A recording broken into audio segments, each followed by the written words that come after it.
cliff, he would go and jump from a cliff. A blind obedience. Maybe that person could, need to check himself or herself. Imaginations and illusions. Maybe that person makes some, start having illusions in front of his wife. She looks ugly, she has a bad smell or whatnot.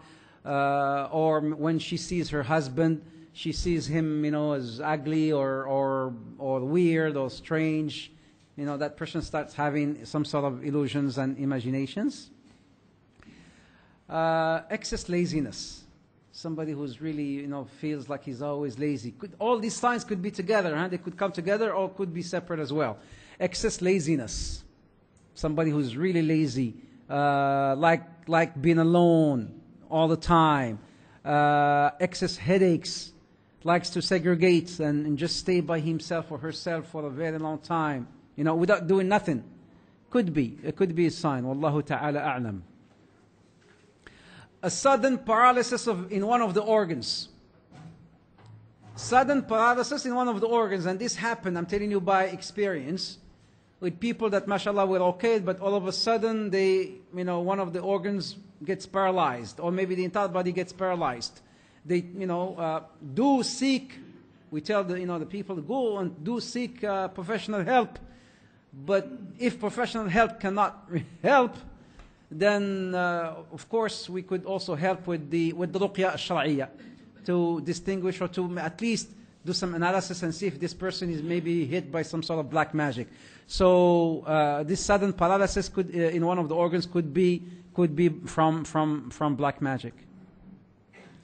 Rejecting marriage for no reason. Naam. There is, and I also again from experience, from the people that we've known before and we went to help. A sister who wanted to get married and she worked so hard to get married, but subhanallah, every time somebody comes in, gets kicked out for no reason. As soon as they approach the door, either they leave or they come in and something happens, then there is no connection, for no reason. And then you just leave. Maybe that person is it by black magic, or maybe the house, or maybe something is really happening. So they need to perform the ruqya. And then we'll talk about the ruqya inshallah ta'ala later on. Infertility. Could be. That's why I say seek professional help first. When somebody comes and says, I cannot, have kids. This is in the presentation. And in fact, my sisters and my brothers this presentation will be online. The brother here will upload it inshallah ta'ala next week. So that you can maybe download it and share it with others. Do seek professional help. But sometimes it could be from black magic, from witchcrafting. That somebody, cannot have children for years and years. They're fine. They go, they seek doctors. They see, everything is fine. Maybe that Allah Azza wa Jal is testing them. Maybe Allah Azza wa Jal putting them under trial. Maybe there's some spell. Maybe there's some black magic, some witchcrafting. Allahu Ta'ala alam. But we could do the ruqya to be on the safe side. There could be other reasons as well. What are the cure? Let's talk about the cure, my brothers and sisters. And here the cure will be by sections. First, we'll talk about the cure for separation. If somebody is hit by this witchcrafting or the black magic that separates between husbands and wife, so let's talk about the cure of such of this separation. First of all, you need, like I said last week, to remove all kinds of amulets and prohibited things from your home. Right? Remove all these mumbo-jumbo things, right? These letters that are written in such a weird thing. These amulets, these ta'weez as they call it, right? Remove them from your home. Where do you take them? Do you go and burn them? Do you bury them? What do you do with them? If you don't know what to do with them, take them to somebody who knows.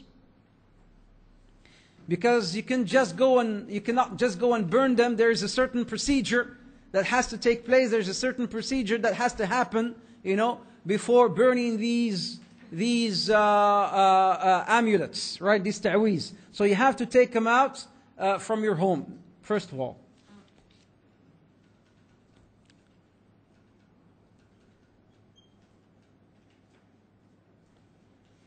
Okay. You take 7 green leaves from the lotus tree, or actually in Arabic called waraq al-sidr. Waraq al-sidr. Remember, al-sidr, or lotus. I don't know what you call it in your language. Who knows sidr?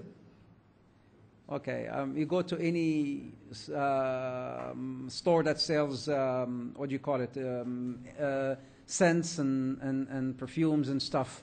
They could have sidr, or maybe they have like Bombay Bazaar here, any bazaar, kind of bazaar things, they may have something called sidr. The stores that sell black seeds and stuff, they could have them. It's you can find it, you find them a lot actually in Saudi Arabia, in Yemen. There is this, a tree called a sidr. So you take 7 leaves of this tree, of this sidr. It's better if it's, fresh, green. They could be also dry. That also could work, right?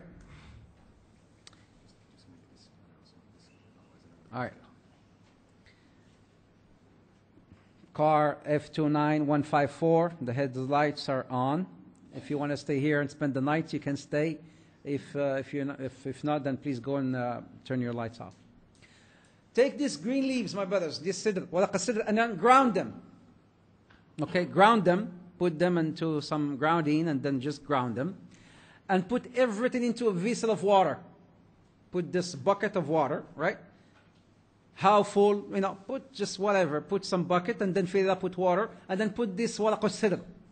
And then mix and this is actually based on all hadith of the Prophet ﷺ. Waraq al-sidr, and we'll talk about the hadith later on, right?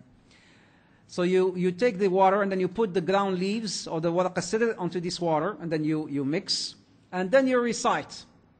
You bring your mouth close to the water, like this, right? Here's the water, right? This is water now, right?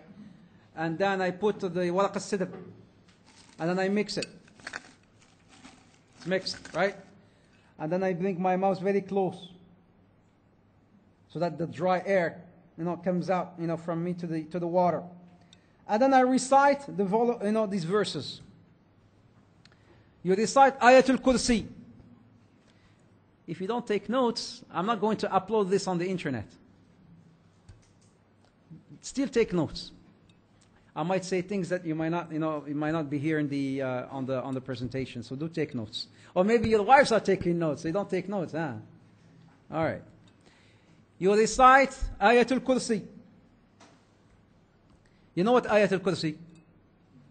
Ayatul Kursi. Allahu la ilaha illa huwa al-hayyul qayyum la ta'khudhuhu sinatun wa la nawm. طيب. And then you recite Surah قل يا أيها الكافرون. قل يا أيها الكافرون. And then Surah Al-Ikhlas. What is Surah Al-Ikhlas? قل هو الله أحد. And then you recite قل أعوذ برب الفلق. قل أعوذ برب الناس. Surah Al-A'raf, from verse 117 to verse 122. 117 to 122.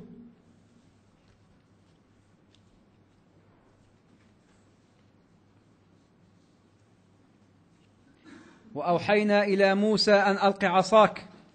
It starts from وأوحينا إلى موسى أن ألق عصاك فهي تلقف أو تلقف ما يأفكون. وألقي السحرة ساجدين, to the end, from 117 to 122. Al-A'raf 117 to 122 to وألقي السحرة ساجدين قالوا آمنا برب العالمين رب موسى وهارون. رب موسى وهارون. And then you recite Surah Yunus 81-82. قال موسى ما جئتم به السحر إن الله سيبطله. Look at this. All these ayat, they talk about sihr. They talk about magic or black magic. These verses talk about black magic. So here in Surah Yunus 81-82,